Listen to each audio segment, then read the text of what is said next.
Institución Educativa Privada San Carlos, con su lema institucional, formando triunfadores basado en valores. Pedregal Majes, literatura, tercer año de secundaria.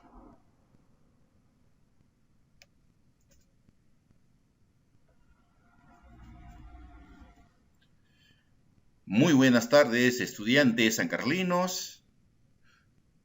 Dios los bendiga e ilumine. Hoy día vamos a desarrollar el módulo 3, tema 5, el indigenismo 2.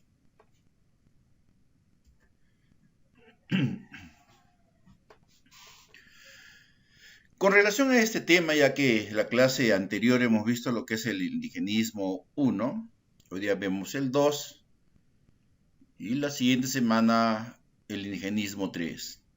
Veamos algunos antecedentes. En estos antecedentes, alumnos, vamos a encontrar una serie de literatos, ¿no? Y literatas también, porque hay mujeres también, estudiantes, en la cual nos hacen ver, alumnos, los antecedentes, ¿no? Tanto de Ciro Alegría, que hoy día lo vamos a conocer a Ciro Alegría, ¿no? Y de José María Arguedas, ¿no? Que ellos tienen una tradición que vienen pues de este gran literato de Manuel González Prada, en donde él afirma que el indio, ¿no?, va a redimir, ¿qué, alumnos? Su esfuerzo propio, no por la humanización de sus opresores, sino porque él desea ser libre, alumnos. Y también encontramos acá a una mujer, ¿no?, narradora, de repente han escuchado también su nombre, Clorinda Mato de Turner, ¿no?, que ella escribió, ¿no?, Ave sin nido, una obra muy conocida, donde ella reclama, denuncia, ¿no?, este maltrato al indio, al indígena, y propone soluciones, ¿no?, tanto pedagógicas, ¿no?, como morales. También encontramos a Enrique López Albújar, con su magnánima obra Cuentos Andinos, a José Carlos Mariátegui, con sus grandes interpretaciones, ¿no?, sus 7 ensayos de la interpretación de la realidad peruana. González Prada también. Pero ¿qué sucede de repente con González Prada, Clorinda Mato de Turner, Mariátegui? Estos 3 literatos, ¿no?, González Prada, Mariátegui, Clorinda Mato de Turner, ellos conocen que la intimidad del hombre andino, o sea, lo más profundo, lo que sufría en el dolor, la esclavitud, esa opresión que había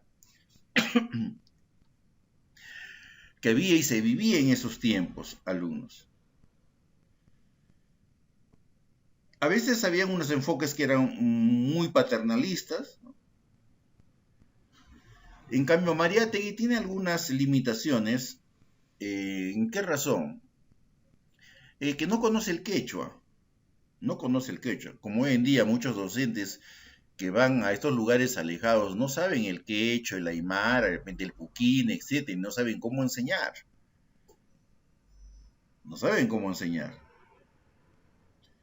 En cambio, Ciro Alegría y José María Arguedas, ¿no?, ellos sí conocen, ¿no?, el pensamiento de este hombre andino que a veces nosotros, los literatos lo ponen como algo mítico, ¿no?, algo subjetivo, alumnos. En las zonas del indigenismo, tenemos acá 3 zonas: la zona sur del Perú andino, la zona norte y la zona centro del Perú. En esta zona sur del Perú andino, acá está representado bien por este literato José María Arguedas, ¿no?, con su obra, ¿no?, Los ríos profundos, ¿no?, ahí donde acá saben lo que es el quechua. En la zona norte, ojo, encontramos a Ciro Alegría, alumnos.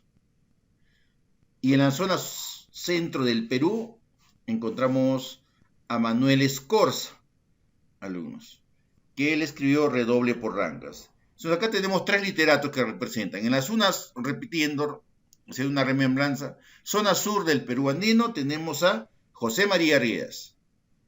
En la zona norte, a Ciro Alegría, al que vamos a estudiar ahora. Y en la zona centro del Perú tenemos a Manuel Escorza. A Manuel Escorza. Bien, conozcamos ahora a Ciro Alegría Bazán.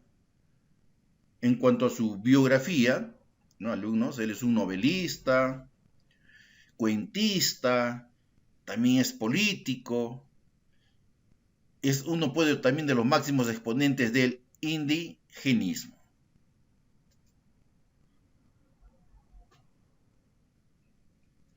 Él nace un 4 de noviembre, alumnos, de 1909, en la hacienda de Sartibamba de Quilca, ¿no? Huamachuco, ¿no? La Libertad. Él cursa estudios primarios en la Escuelita de San Juan, funda un periódico, Tribuna Sanjuanista, ingresa a la Universidad de Trujillo, ¿no? Y se compromete pues, en la política como miembro, ¿no? del Partido Aprista Peruano, en este caso, ¿no? APRA.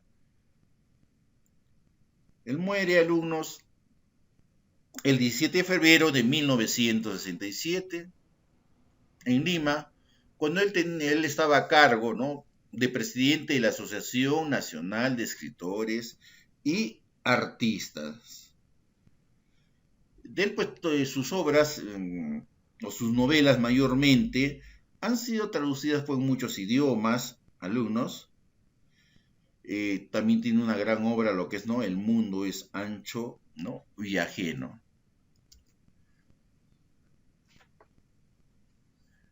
En cuanto a su producción literaria, alumnos, en cuanto a las novelas, bueno, La Serpiente de Oro, ¿no? Que narra, pues, ¿no? Casi todo lo referido a lo que es, ¿no? A la selva, porque hay una aldea que, ¿no? que está al lado de las orillas del río Marañón, ¿no?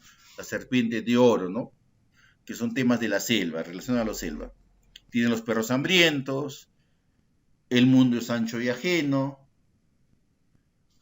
El dilema de Kraus.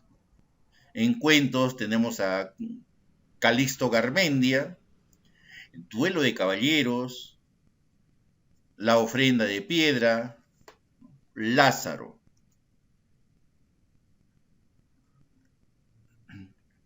Siete cuentos quirománticos, Leyendas selváticas y americanas, Siempre hay caminos, El hombre que era amigo de la noche, Panqui el guerrero. En poesía tenemos Poemas de la Revolución. En ensayo, Gabriela Mistral íntima, La Revolución Cubana.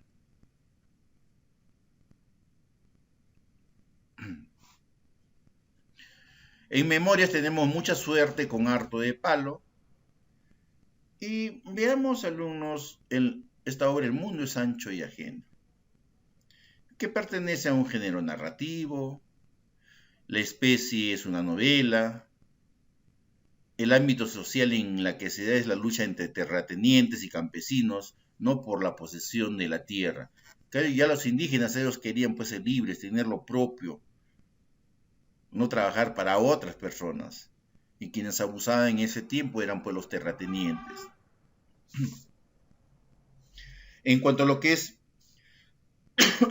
el argumento, alumnos, del mundo es ancho y ajeno, ¿no? Esta comunidad de Rumi, ¿no? que vive tranquilamente, pacíficamente, ¿no? tiene un alcalde, que es Rosendo Maki, recuerden bien, Rosendo Maki, que él es un modelo de prudencia, sabiduría. Pero poco a poco la comunidad se va convirtiendo en un torrente de complejos problemas sociales y étnicos. Álvaro Amenábar y Roldán, que es un gamonal de una hacienda de este sitio de Humay, les quiere quitar sus tierras a los comuneros de Rumi. Y él, para lograr sus propósitos, alumnos, él utiliza pues el soborno, como hoy en día pasa, el soborno, ¿no? Utiliza abogados inescrupulosos. Entonces, ¿qué hace Rosendo Maki, el alcalde? Él defiende a su comunidad. Pero ¿qué sucede? Lo encarcelan injustamente y muere en prisión.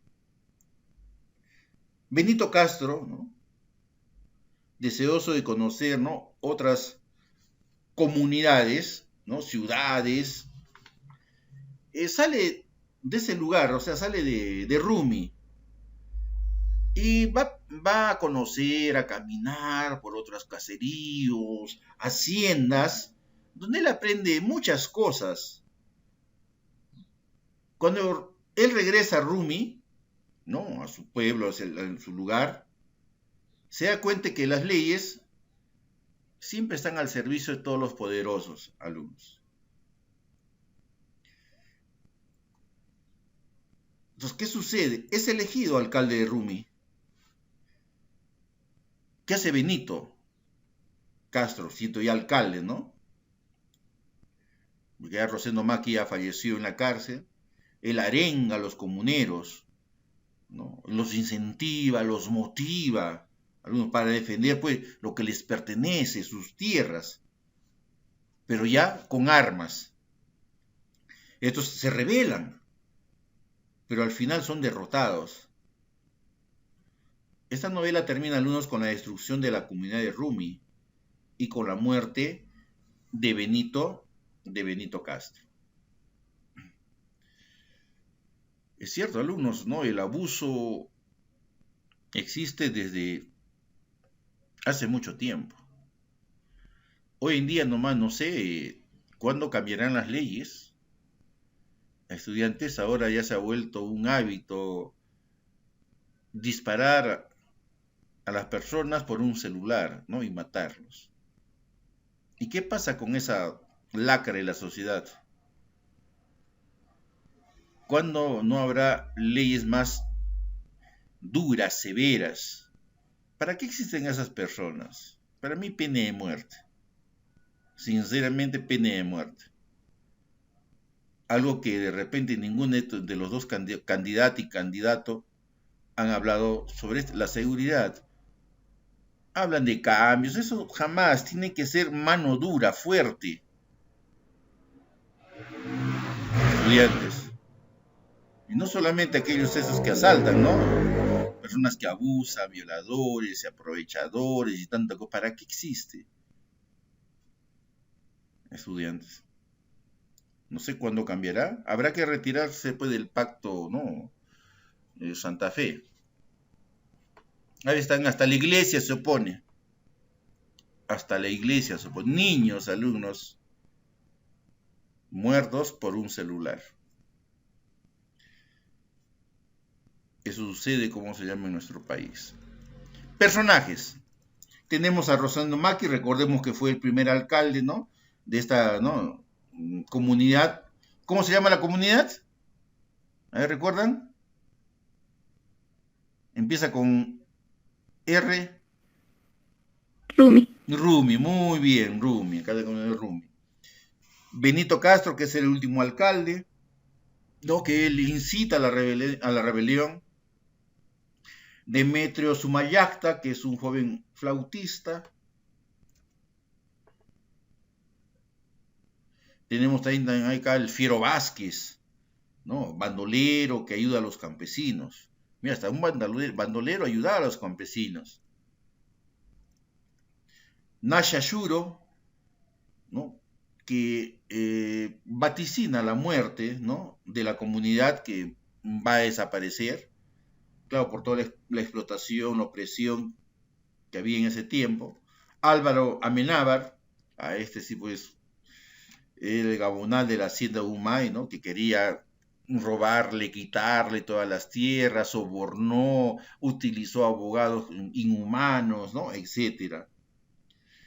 Bismarck Ruiz, ¿no?, que es el abogado que está al servicio del gamonal, ¿no? Estos servicios, pues, hoy en día pues, los abogados siempre están donde está el dinero.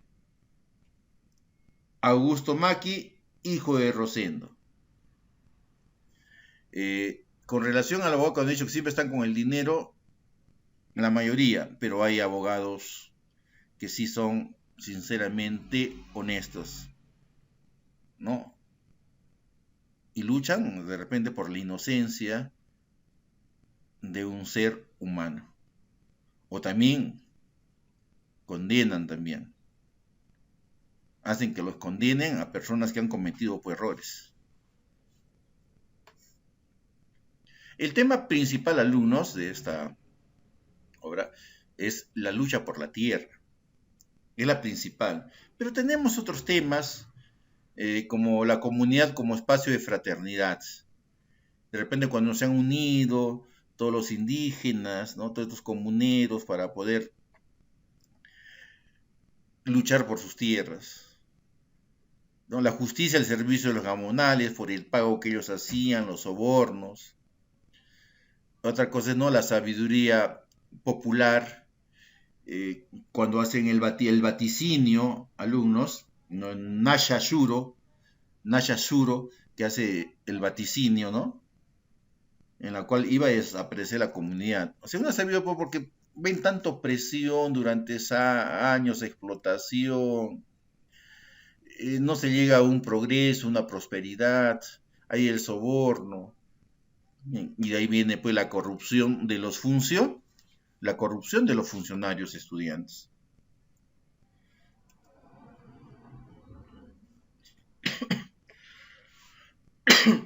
¿Cuál es el comentario, ¿no?, que realizan algunos literatos? Ciro Alegría dice, valora la comunidad campesina como un lugar de solidaridad. Siempre los campesinos hemos visto algunos que se apoyan unos a otros. En el sistema Inca igual, ¿no? Los sistemas de trabajo, ¿no? El AINI, la MITA o la MINCA, ¿no? Se apoyaban mutuamente. Hay solidaridad. O sea, para Ciro Alegría, alumnos, la comunidad es la única realidad que puede hacer digna la vida del indio. ¿Por qué razón? Porque ellos deben tener sus tierras, ellos tenían sus tierras.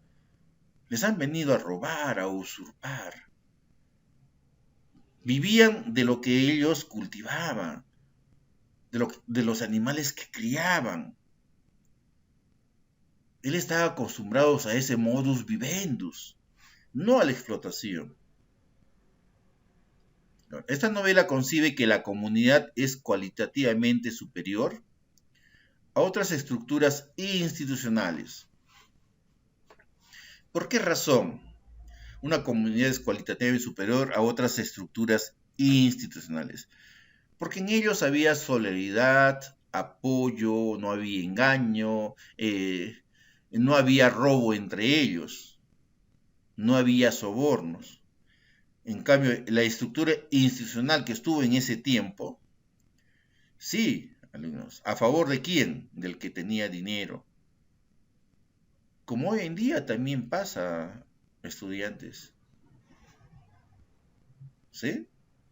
A veces un policía de tránsito detiene a un auto, piden los documentos, en medio de los documentos van 10 soles o 20 soles, para que no les pongan la papeleta.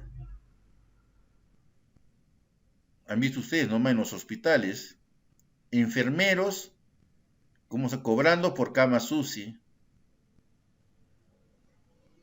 otros vendiendo vacunas contra el COVID,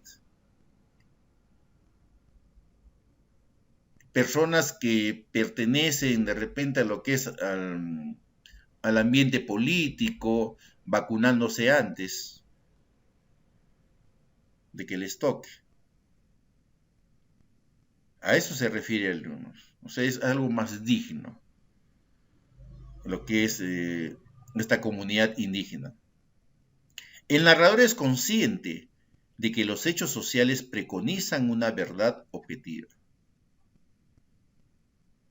Sabe lo que está escribiendo este narrador. Lo que nos está dando a conocer es algo que ha sucedido. O sea, esto no es fantasía. Acá no hay imaginación. Acá no hay algo, una narración connotativa, no. Es denotativa, es literal lo que ha sucedido, alumnos. Cuántas cosas más no hayan existido. En cuanto a lo que es el fragmento, alumnos, vayan abriendo su libro virtual, por favor. Su libro virtual, página 21.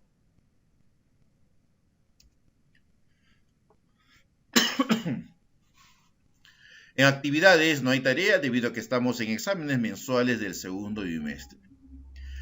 Su lectura, alumnos, es la nota que va a ir, ¿correcto?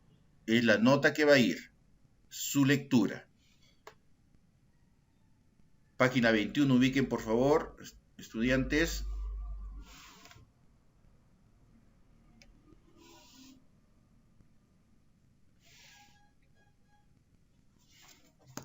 Saca mi registro. Acá está, acá está, acá está.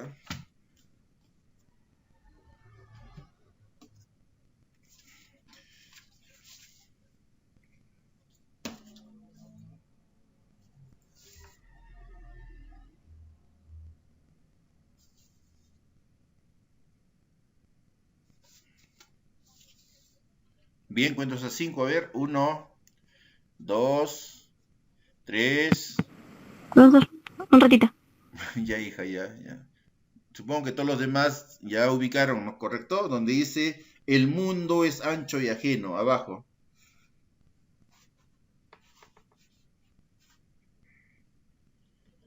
Página 21, ¿no, profesor? Sí, 21, hija, 21, por favor.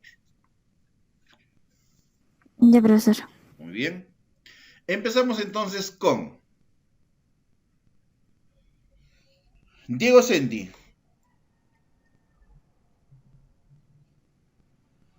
Sí, profesor. Empiece con su lectura. El sembrío seguía ondulando. Ya. El mundo es ancho y ajeno. El sembrío seguía ondulando, maduro del sol crepuscular.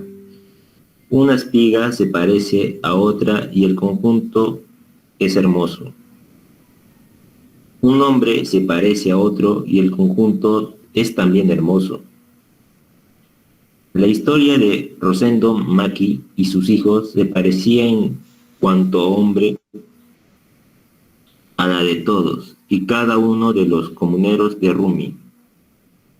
Pero los hombres tienen cabeza y corazón, pensaba Rosendo, y de allí las diferencias.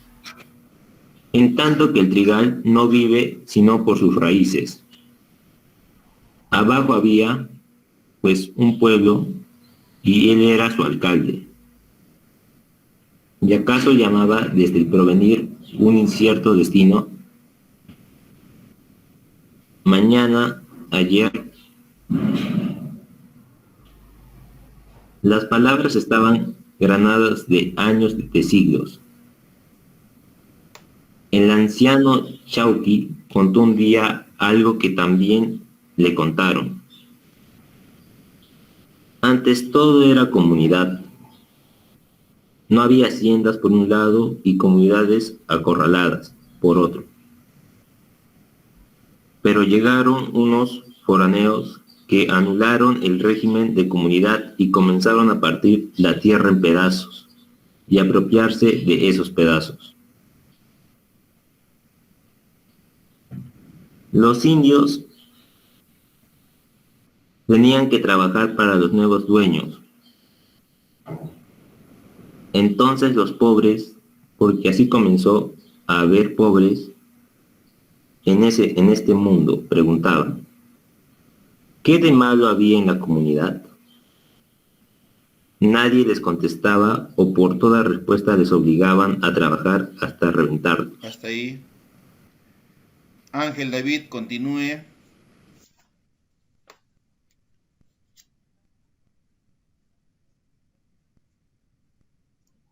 Ángel David, Sí, profesor. continúa con la lectura, hijo. Los pocos indios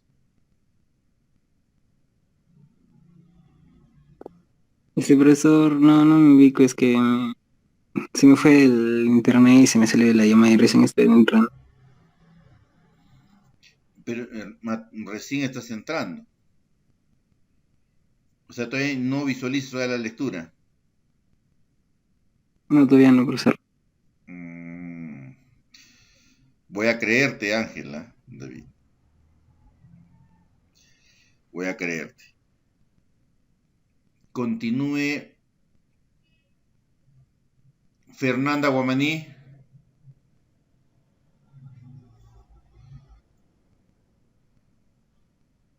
Fernanda, Sí, profesor, disculpe, nos podemos implementarlo. como hija no te escucho bien. Disculpe. De que nos quedamos en reventarlos, es que me perdí. Sí, reventarlos, reventarlos. De ahí empieza los pocos indios cuya tierra no había sido arrebatada. Ya, profesor. Los pocos indios cuya tierra no había sido arrebatada aún, acordaron continuar su régimen de comunidad. Por el trabajo no debe ser para que nadie muera ni padezca, sino para dar el bienestar y la alegría. Ese era, pues, el origen de las comunidades y por lo tanto el de la suya. El viejo Chauki había dicho además, cada día, para pena del indio hay menos comunidades. Yo he visto desaparecer a muchas arrebatadas por los gamonales. Gamonales. Se justifican con la ley y el derecho. La ley, el derecho. ¿Qué sabemos de eso? Cuando un hacendado habla de derecho, es que algo está torcido. Y si existe ley, entonces es solo la que sirve para fregarnos. Ojalá que a ninguno de los hacendados que hay por los linderos de Rumi se les ocurra sacar la ley. Comuneros, témale más que a la peste. Chauki era ya tierra y apenas recuerdo, pero sus dichos vivían en el tiempo. Si Rumi resistía y la ley le había propinado solamente unos cuantos ramalazos. Otras comunidades vecinas desaparecieron. Cuando los comuneros caminaban por las alturas, los mayores solían confiar a los menores. Ahí por las laderas señalaban un punto en la fragosa inmensidad de los Andes. Estuvo la comunidad tal y ahora es la hacienda cual. Entonces blasfemaban un poco y amaban celosamente su tierra. Hasta ahí, Fernanda. Y Manuel, continúe. Ok. Rosendo Manqui no lograba explicarse claramente la ley. Se le antojaba una maniobra oscura y culpable. Un día, sin saber por qué ni cómo, había salido la ley de contribución indígena, según la cual los indios, por el mero hecho de ser indios, tenían que pagar una suma anual. Ya la habían suprimido un tal Castilla, junto con la esclavitud de unos pobres hombres de piel negra a quienes nadie de Rumi había visto. Pero la sacaron otra vez después de la guerra. Los comuneros y colonos decían, ¿qué culpa tiene uno de ser indio? ¿Acaso no es hombre? Bien mirado era un impuesto al hombre.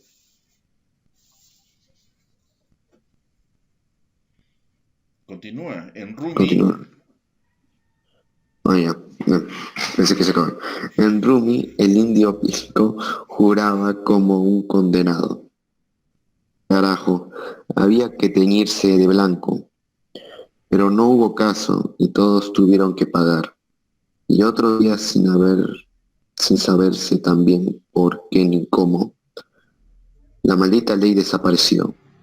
Unos dijeron que el pueblo la suprimieron porque le había sublevado un tal Atusparia y un tal Uchucu Pedro, indios, los dos encabezando un gran gentío, y a los que les hablaron así los metieron Hasta presos. ahí.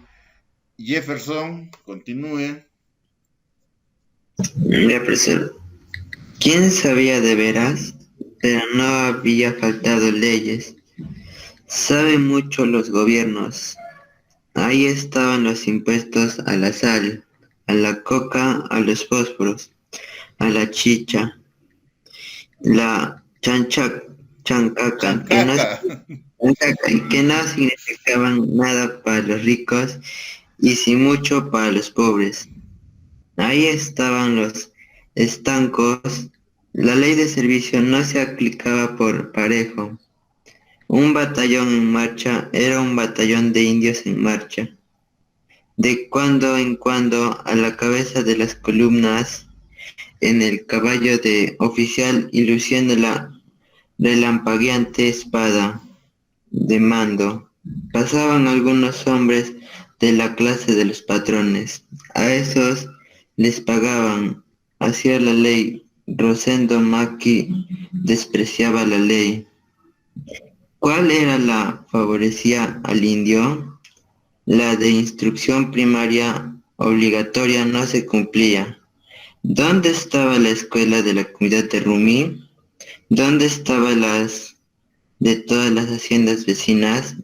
En el pueblo había una fórmula. Vaya, no quería pensar en eso porque le quemaba la sangre. Aunque sí, debía pensar y hablaría de ellos en la primera oportunidad, como objeto de continuar los trabajos. Maki fue autorizado por la comunidad para contratar un maestro, y después de muchas búsquedas, consiguió que aceptara ser el hijo del escribano de la capital de la provincia por el sueldo de 30 soles mensuales. Él le dijo: hay necesidad de libros, pizarras, lápices y cuadernos. Hasta ahí Jefferson. Arturo, de lectura. En las tiendas pudo encontrar únicamente lápices muy caros. Preguntando y topeteándose, supo que el inspector de instrucción debía darle todos los útiles. Lo encontró en una tienda tomando copas. Vuelve tal día, le dijo con desgano. Volvió Mackey el día señalado, y el funcionario, después de oír su rara petición, arqueando las cejas, le informó que no tenía material por el momento. Había que pedirlo a Lima, siendo probable que llegara para el año próximo. El alcalde fue donde el hijo del escribano a comunicárselo, y él le dijo: así que era en serio lo de la escuela. Yo creía que bromeaba. No voy a lidiar con indiecitos de cabeza cerrada por menos de 50 soles. Maki quedó en contestarle, pues ya 50 soles, pues ya había informado de que cobraba 30 soles. Pasó el tiempo, el material ofrecido no llegó el próximo año. El inspector de instrucción decía entonces que había que presentar una escrita, consignando el número de niños escolares y otras cosas. También dijo, con igual retardo, que la comunidad debía construir una casa especial. No le vengan con recodos en el camino. El empecinado alcalde asistió en todo, con todos los niños, que resultaron más de 100, y después acudió donde un tinterillo para que le escribiera la solicitud.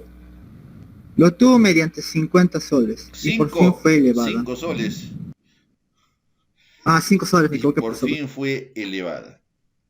Bien, al inicio, Ángel David, ahora yo creo que sí, en el fragmento. Ángel David. Sí, profesor. Empieza el fragmento.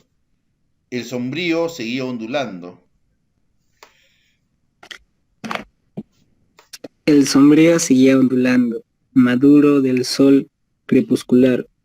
Una espiga se parece a otra, y el conjunto es hermoso. Un hombre se parece a otro, y el conjunto es también hermoso. La historia de Rosendo Maki y sus hijos se parecía a un cuento. ¿Te parecía en cuanto?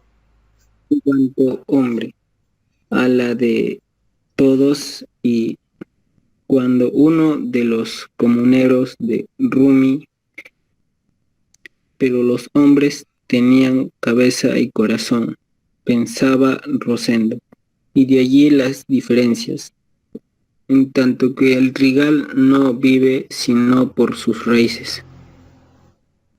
Abajo había, pues, un pueblo, y él era su alcalde, y acaso llamaba desde el porvenir un incierto destino mañana. Ayer las palabras estaban granadas de años, de siglos. El anciano Chauqui cantó un día algo no tan bien le contaron. Antes todo era comunidad, no había haciendas por un lado y comunidades acorraladas por otro. Pero llegaron unos foráneos que anularon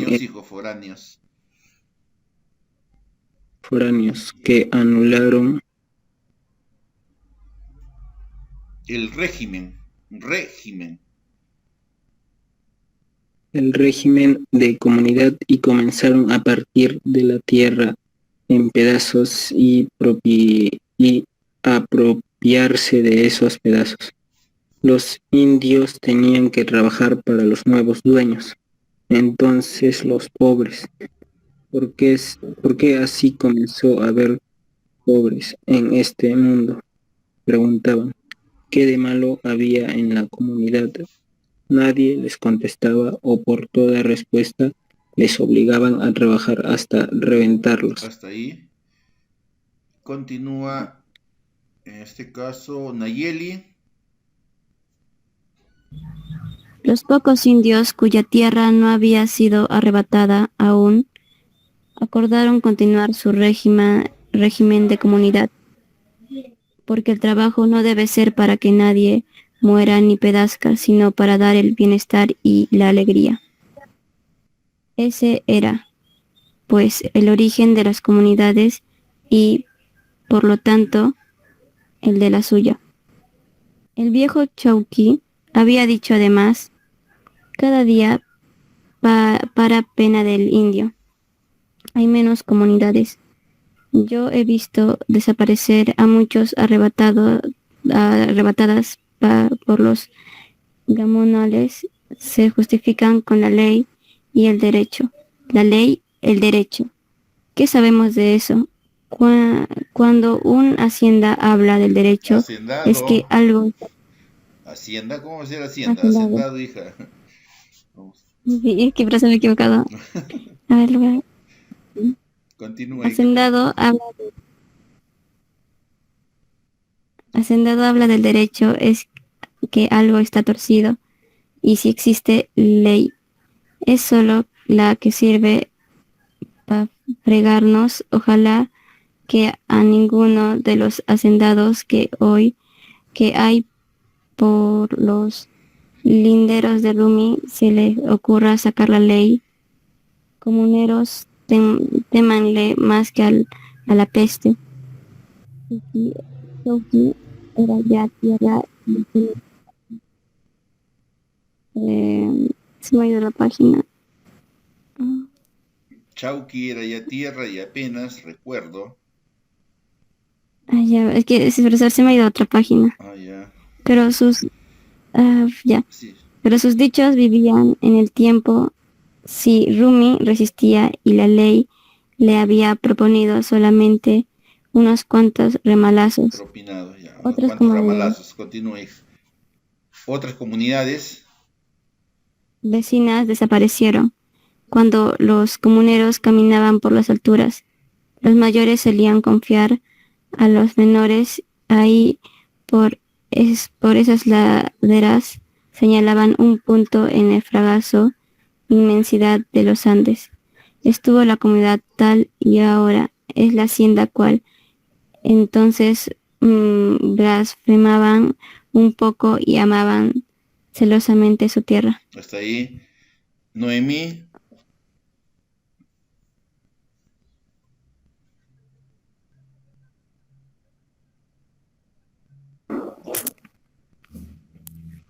Rosendo Maki no lograba explicarse claramente la ley, se le antojaba una maniobra oscura y culpable. Un día, sin saberse por qué ni cómo, había salido la ley de contribución indígena, según la cual los indios, por el mero hecho de ser indios, tenían que pagar una suma anual. Ya la había suprimido un tal Castilla, junto con la esclavitud de unos pobres hombres de piel negra a quienes nadie de Rumi había visto, pero la sacaron otra vez después de la guerra. Los comuneros y colonos decían: ¿qué culpa tiene uno de ser indio? ¿Acaso no es hombre? Bien mirado era un impuesto al hombre. En Rumi, el indio Pilco juraba como un condenado: carajo, habrá que teñirse de blanco. Pero no hubo caso, y todos tuvieron que pagar. Y otro día, sin saberse por qué ni cómo, la maldita ley desapareció. Unos dijeron en el pueblo que la suprimieron porque se había sublevado un tal Atusparia y un tal Uchco, Pedro. Indios los dos, encabezando un gran gentío, y a los que hablaron así los metieron presos. Hasta ahí. Michelle. Sí, profesor. Continúa, hija. ¿Quién sabía de veras? Pero no había faltado leyes. Saben mucho los gobiernos. Ahí estaban los impuestos a la sal, a la coca, a los fósforos, a la chicha, la chancaca, que no significaban nada para los ricos y sí mucho para los pobres. Ahí estaban los estancos. La ley de servicio no se aplicaba por parejo. Un batallón en marcha era un batallón de indios en marcha. De cuando en cuando, a la cabeza de las columnas, en el caballo de oficial y luciendo la relampagueante espada de mando, pasaban algunos hombres de la clase de los patrones. A esos les pagaban. Así era la ley. Rosendo Maki despreciaba la ley. ¿Cuál era la que favorecía al indio? La de instrucción primaria obligatoria no se cumplía. ¿Dónde estaba la escuela de la comunidad de Rumi? ¿Dónde estaban las de todas las haciendas vecinas? En el pueblo había una por fórmula. Vaya, no quería pensar en eso, porque le quemaba la sangre. Aunque sí, debía pensar y hablaría de ellos en la primera oportunidad con objeto de continuar los trabajos. Maki fue autorizado por la comunidad para contratar un maestro y después de muchas búsquedas, consiguió que aceptara hacerlo el hijo del escribano de la capital de la provincia por el sueldo de 30 soles mensuales. Él le dijo: hay necesidad de libros, pizarras, lápices y cuadernos. Hasta ahí. Jessica. Hasta ahí, hija, hasta ahí. Jessica. En las tiendas pudo encontrar únicamente lápices muy caros. Preguntando y topeteándose, supo que el inspector de instrucción debía darle todos los útiles. Lo encontró en una tienda tomando copas. Vuelve tal día, le dijo con desgano. Volvió Maki el día señalado y el funcionario, después de oír su rara petición, arqueando las cejas, le informó por el momento. Habría que pedirlo a Lima, siendo probable que llegara para el año próximo. El alcalde fue donde el hijo del escribano a comunicárselo y él le dijo: así que era en serio lo de la escuela. Yo creí que bromeaba. No voy a lidiar con indiecitos de cabeza cerrada por menos de 50 soles. Maki quedó en contestarle, pues ya había informado de que cobraba 30 soles. Pasó el tiempo, el material ofrecido no llegó el año próximo. El inspector de instrucción afirmó, recién entonces, que había que presentar una solicitud escrita, consignando el número de niños escolares y otras cosas. También dijo con igual retardo que la comunidad debía construir una casa especial. No le vengan con recodos en el camino. El empecinado alcalde asintió en todo. Contó a los niños, que resultaron más de 100, y después acudió donde un tinterillo para que le escribiera la solicitud. La obtuvo mediante 5 soles y por fin fue elevada. Bien, alumnos, han visto mediante esa lectura, ¿no? Toda la explotación que había, la burocracia, ¿no? Que regresen hasta Lima, hasta el año pasado, para que traigan todo ese material. Imagínense cómo era la educación en esos tiempos y en esos lugares. Lista de salida. Diego Senti. Manuel Chávez. Tampoco está. Michelle Coaguila. Presente, profesor. Michelle Coaguila. El profesor no me escucha, por favor. Ya te escuché, Presente, ya te escuché, Manuel. ¿Dónde estarás? Michelle. ¿Dónde está? Nayeli Cuno. Presente, profesor. Presente, Ya profesor. listo. Correcto, correcto. Fernanda. Presente, profesor. Correcto. Arturo. Presente, profesor. Correcto. Jessica. Presente, profesor. Correcto. Noemí. Presente. Correcto. Jefferson. Presente, profesor. Correcto. Ángel David. Ángel David. Presente, profesor. Correcto. Diego Senti. No está.